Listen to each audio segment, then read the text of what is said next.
September 1943. A Luftwaffe ace sits in the briefing hut outside Munster, coffee cooling in his tin cup, listening to reports from the morning intercept. The Americans have sent another wave, and among them flies a machine his squadron calls Der Fette Blitz, the Fat Lightning. Too heavy, they say. Too big to turn. A bomber pretending to be a fighter. One veteran pilot laughs, tracing a wide, lazy circle in the air with his finger. 8 tons, he says in German, shaking his head. Flying coffins for farm boys who don't know better. Before we dive in, make sure you're subscribed. Every week we uncover the stories the world forgot. What he didn't know was that the farm boy strapped into that 8-ton coffin had already survived what should have killed him twice. And in 6 months, Der Fette Blitz would own every cubic mile of airspace over the Reich. The Republic P-47 Thunderbolt didn't arrive with the elegance of the Spitfire or the predatory menace of the Messerschmitt. It arrived like a locomotive with wings. 7 tons empty, 4,000 pounds heavier than a Mustang, powered by a Pratt & Whitney R-2800 double wasp engine that gulped fuel and breathed through a turbocharger the size of a trash can. 18 cylinders arranged in 2 radial rows, each one hammering out displacement, together cranking 2,500 horsepower at war emergency power. The cowling alone could swallow a man. When the engine fired cold on a winter morning in East Anglia, the whole airframe shuddered, and you could hear it 3 fields away, a crackling thunder that rolled across the fens and spooked the cattle. But the weight brought gifts. 8 Browning M250 caliber machine guns, 4 per wing, mounted outboard of the propeller arc. Each gun fed by a belt box holding between 267 and 425 rounds, depending on position. Total, 3,400 rounds of half-inch projectiles.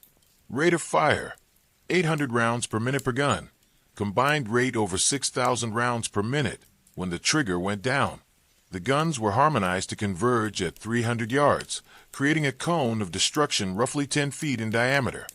A kill zone where metal met metal and anything caught inside came apart. Armor-piercing incendiaries could crack engine blocks.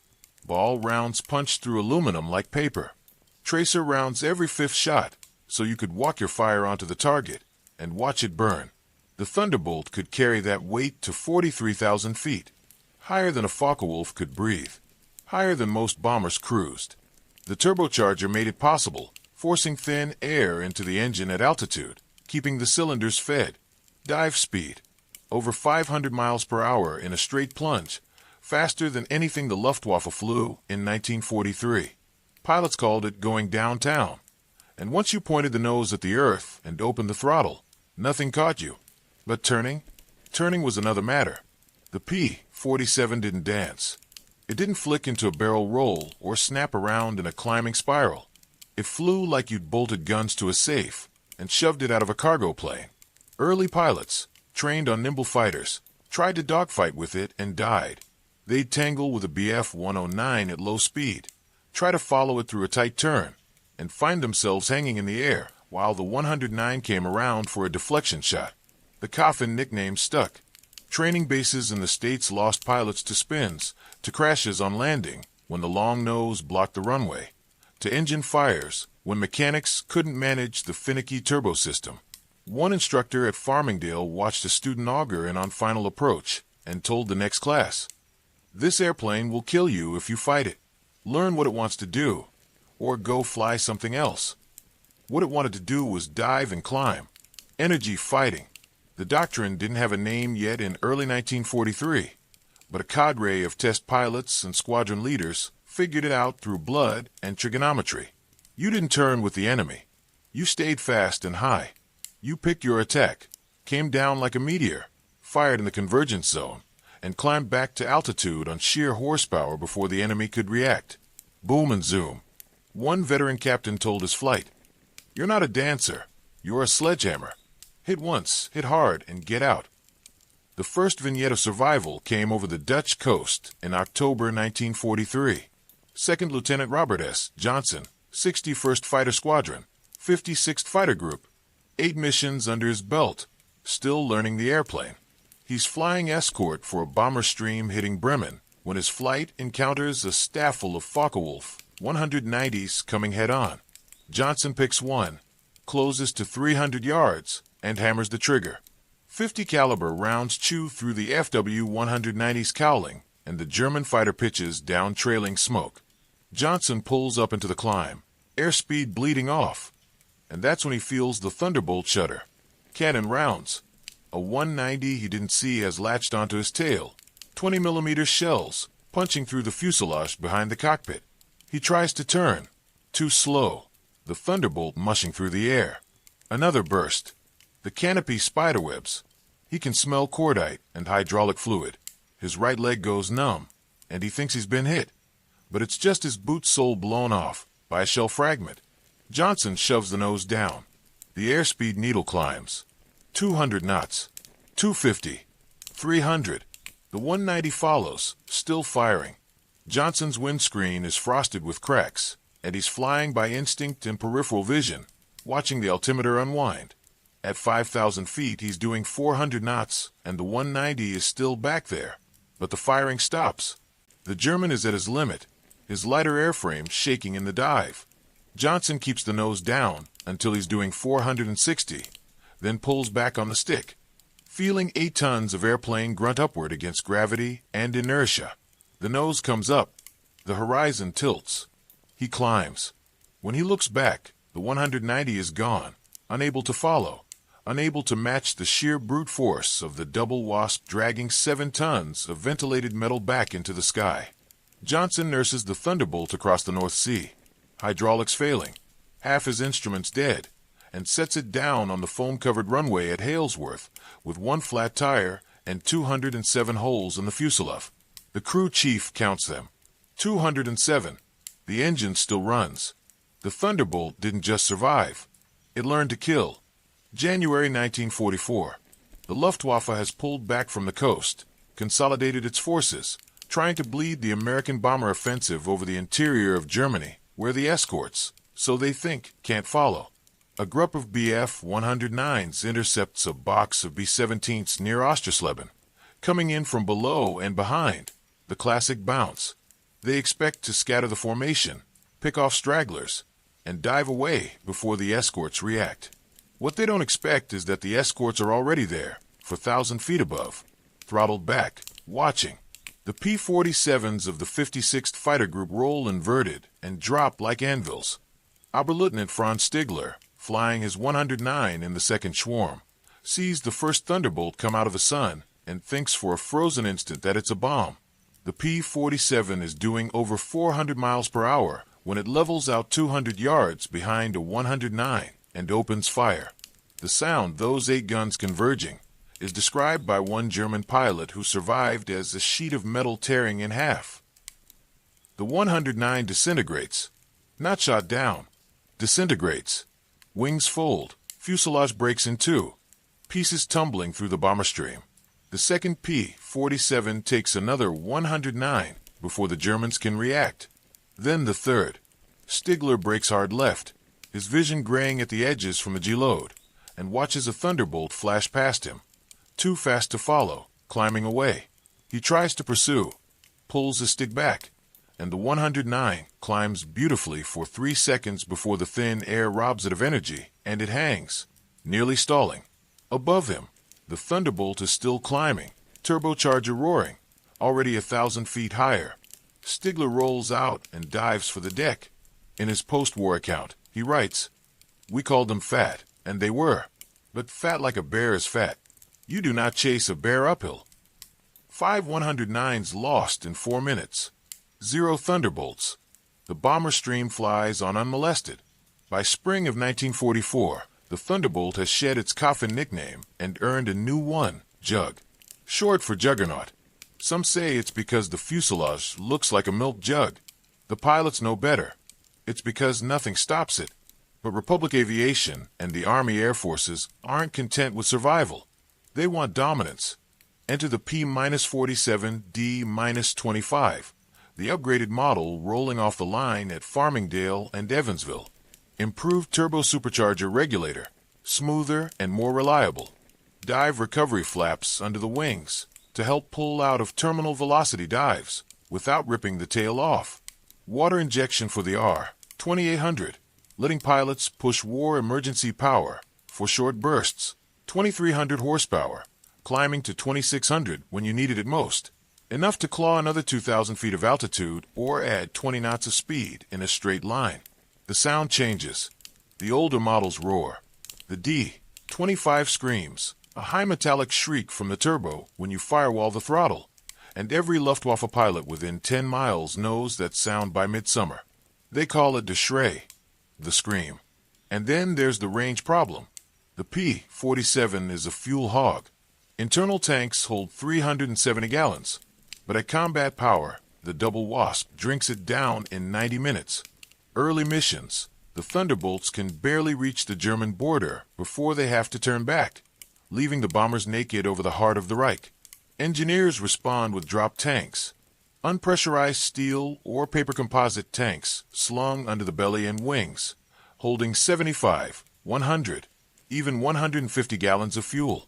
Disposable. You fly to the fight on external fuel, drop the tanks when you see the enemy, and fight clean with internal reserves. By June 1944, P-47s are hitting targets 400 miles into Germany, escorting bombers to Berlin and back. The Luftwaffe can't hide anymore. There's no safe airspace, no sanctuary. The role shifts. The Thunderbolt was built as a high-altitude interceptor, a bomber escort, a defensive weapon. But that weight, that armament, those 8 guns, they work just as well pointing down. Fighter bombers, ground attack, interdiction. The P-47 carries 5-inch HVR rockets under the wings, 5 per pylon, each one packing the punch of a destroyer's broadside, or a 1,000-pound bomb under the belly, 2 500-pounders on wing racks, or a pair of napalm canisters that turn a rail yard into a crematorium. The armor that protects the pilot from rear attacks also protects him from ground fire.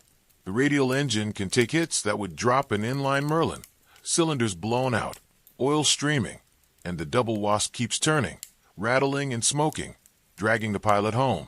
Over France in the weeks after D-Day, the Thunderbolts transition from guardian angels to avenging furies. They hunt panzers in the hedgerows. They strafe convoys on the roads. They crater runways and shred locomotives and reduce bridges to rubble.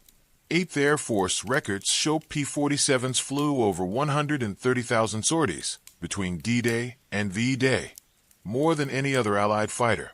They claimed over 3,600 aerial victories, but that number is almost trivial compared to the destruction they wrought on the ground. 11,000 locomotives destroyed, 9,000 rail cars, 6,000 armored vehicles, 68,000 trucks. Numbers that, by themselves, mean little until you consider what they represent. Every destroyed locomotive is a division that doesn't get supplies. Every truck is a platoon that walks into battle. Every panzer is a crew that burns. The Luftwaffe doesn't publish equivalent statistics, but the diaries survive. An Oberst commanding a Jagdgeschwader writes in July 1944, "We cannot replace pilots faster than they fall. The Americans train theirs in 8 months and send them in formations of 30 or 40. We take 18 months to make a pilot, and he is alone by his 3rd mission because everyone else is dead." Another entry, August. Encountered 4 P-47s over Falaise. We were 6. They did not maneuver. They simply climbed and dove, and we could not touch them. Lost 3. They lost nothing. The industrial machine behind the jug is its own kind of weapon. Republic Aviation produces 1 P-47 every 63 minutes at peak production. 15,763 Thunderbolts roll off American assembly lines by war's end, more than any other American fighter except the Mustang. But it's not just the airframes. It's the engines. Pratt & Whitney delivers 35,000 or 2,800s. It's the guns. Over 126,000 Browning M250s produced during the war, and every operational jug carries 8. It's the ammunition. America manufactures 47 billion rounds of 50 caliber ammunition between 1941 and 1945, and the Thunderbolts burn through a measurable percentage of that total. One 8th Air Force logistics officer calculates that his command moves 11,000 tons of 50 caliber ammunition per month at the height of operations. That's not bombs, not fuel, just machine gun rounds. The Germans, by comparison, lose more pilots in a month than their training schools graduate. Messerschmitt produces fighters, certainly. Over 33,000 Bf-109s by war's end, but they sit on airfields without fuel, without pilots, without spare parts. A 109 shot down over Germany might take 6 weeks to replace, if it's replaced at all. A P-47 lost over Germany is replaced from stocks in England within 48 hours, sometimes the same day. The replacement aircraft ferried from a depot with a fresh pilot, who has 300 hours of training time and a wingman who won't leave him. The Luftwaffe's answer to the American avalanche arrives in the summer of 1944, screaming out of the sun at 550 miles per hour. The Messerschmitt Me-262 Swallow, the world's first operational jet fighter. Twin Junkers Jumo 004 turbojets slung under swept wings. No propeller, no piston engine. Just raw thrust pushing the airframe faster than anything with the reciprocating engine can match. The 262 can outrun a Thunderbolt in level flight by 70 miles per hour. It can climb faster. It carries 4 30mm cannons in the nose, each shell heavy enough to saw a bomber's wing off with a single burst. German propaganda films show them streaking past American formations, untouchable, the future of air combat. For a few weeks, the Luftwaffe believes again. But the future has a problem. The 262 is fast only when it's fast. Acceleration is sluggish. The engines take time to spool up. And landing is when the jet becomes a target. The turbines need long, smooth runways, and there are only a handful of airfields in Germany that can support them. The P-47 pilots figure it out quickly. You don't chase a jet. You can't. But you can wait at the end of the runway. You can orbit at 15,000 feet, watching, and when the 262 comes into land, gear down, flaps extended, engines throttled back, you drop on it like a stone. The jet pilot has 2 choices: attempt a landing and get shot, or pour on the power and try to accelerate away. But the Jumo 004s are temperamental. Push the throttle too hard, too fast, and they flame out or explode. German pilots call it the gamble. Some win. Most don't. November 1944, an airfield outside Munich. Oberleutnant Heinz Bahr, one of the Luftwaffe's most experienced jet pilots, brings his 262 in for landing after a mission. He's low on fuel, engines running rough, and he spots the Thunderbolts too late. 3 of them, 56 fighter group, coming down in a shallow dive. Bahr shoves the throttles forward. The jets respond, but not fast enough. The lead P-47, flown by Captain George Bostwick, opens fire at 400 yards. The convergence zone catches the 262 just aft of the cockpit. 50 caliber rounds chew through the thin aluminum skin and into the turbine housings. The starboard engine disintegrates in a spray of turbine blades and burning fuel. The jet rolls inverted and impacts the field at 200 miles per hour. Bahr survives, barely, pulled from the wreckage with a fractured spine. In his hospital bed, he tells an interviewer, "The Thunderbolt is obsolete. Everyone says so, but obsolete machines killed me twice." The P-47 claims over 60 Me-262s destroyed by war's end, most of them caught at their most vulnerable moments, taking off, landing, or low and slow after combat. It's not elegant. It's not a fair fight. But the Thunderbolt was never built for fair fights. It was built to win. On the ground, the Jug becomes the Wehrmacht's nightmare. Panzers, the elite of German armored warfare, learn to fear the sound of radial engines. The P-47 carries the HVAR, high-velocity aircraft rocket, a 5-inch unguided projectile with a 20-pound warhead. Fired in salvos, 6 or 10 at a time, they turn roads into killing fields. The rockets aren't precision weapons. They scatter. But fired from a diving Thunderbolt at a column of vehicles, they don't need to be precise. One hit disables a truck. A near miss shreds tires and punctures fuel tanks. A direct hit on a Panzer won't penetrate the frontal armor, but it doesn't have to. The impact breaks tracks, jams turrets, kills external equipment, and forces the crew to bail out or burn. July 1944, Operation Cobra. The breakout from Normandy. The skies over St. Lo fill with P-47s, wave after wave, tasked with obliterating German positions ahead of the American ground advance. They come in low, under 500 feet, and the ground erupts. Rockets streak down. Bombs tumble from wing racks. 50 caliber fire rakes trenches and gun emplacements. The bombardment lasts 3 hours. When it stops, entire German battalions have ceased to exist, not retreated, not regrouped, but simply erased. One Panzer Grenadier writes in a letter recovered later, "We hid in the cellars and prayed. The sound was like the end of the world. When we came out, nothing remained. Not the village, not our vehicles, not most of my company." The Thunderbolt's armament isn't limited to what it carries. It's also the platform that brings the firepower to where it's needed. Forward air controllers on the ground, equipped with radios, call in strikes on targets of opportunity. A radio crackles, coordinates follows, enemy armor, moving west on Route 7. Within minutes, a flight of 4 P-47s is overhead. The leader spots the column, 3 Panthers and a half-track. He rolls in. The rest of his flight stagger behind him, rockets away. The first Panther's track shears off, and it slews sideways, blocking the road.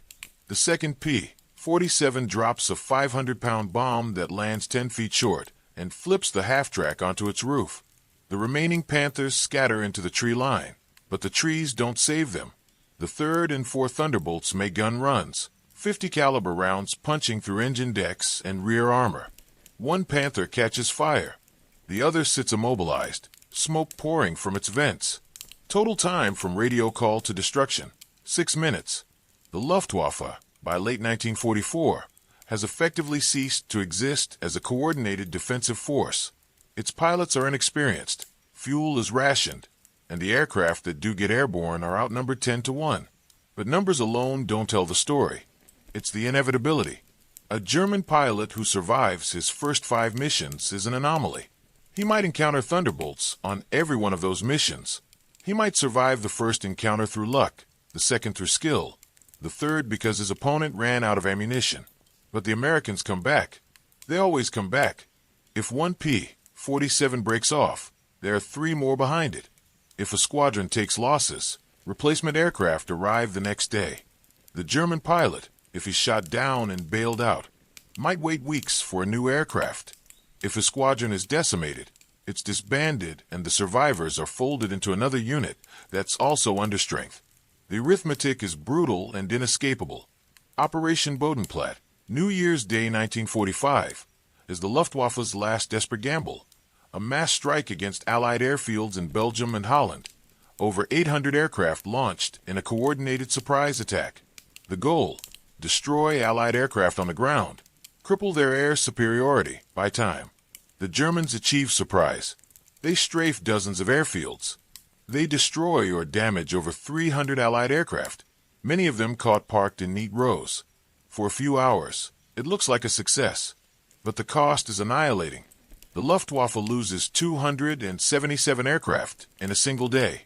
Experienced pilots, the last of the veterans, shot down by Allied anti-aircraft fire or caught by scrambling fighters.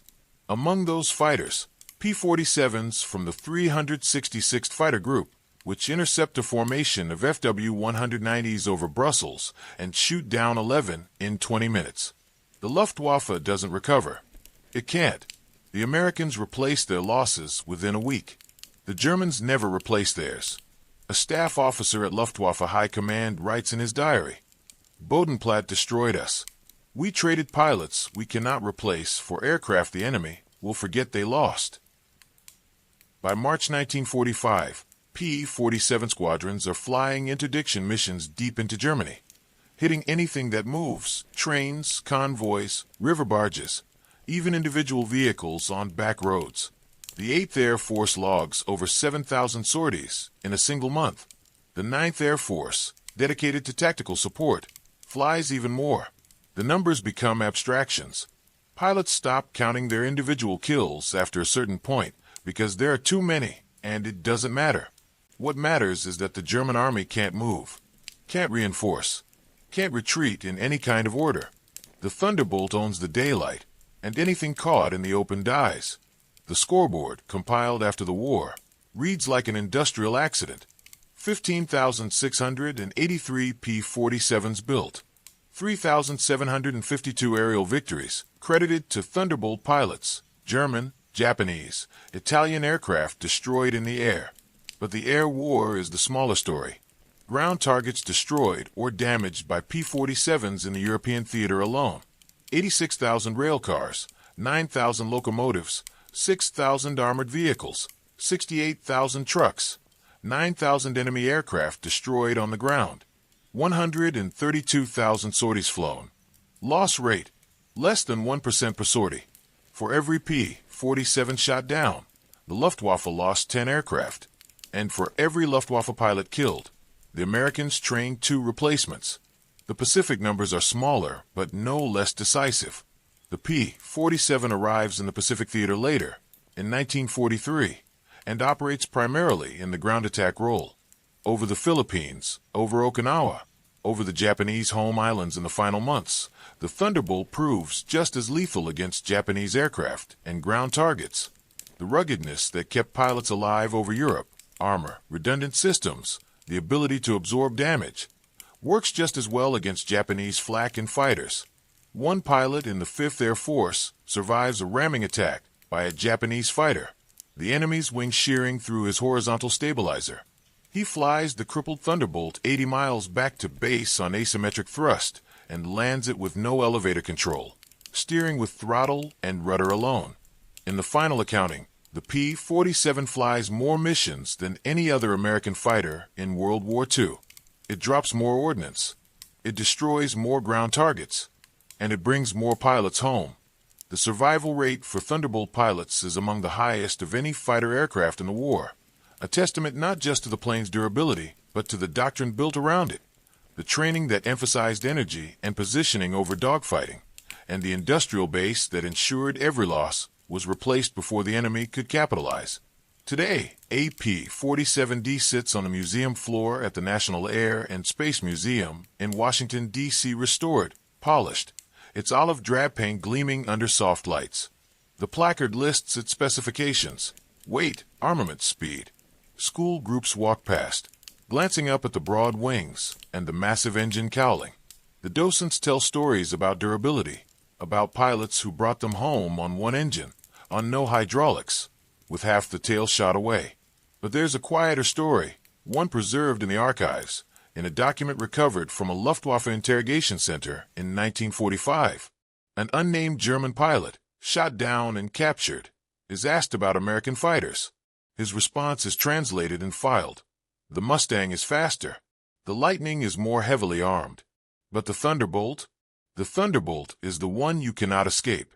It will chase you to the ground, and if you survive, it will be waiting when you take off again.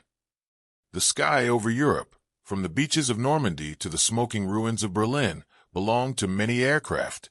But it was the Thunderbolt, fat, heavy, mocked as a flying coffin, that made sure it stayed that way. If you love untold stories from history's darkest hours, subscribe and join us on the next mission through time.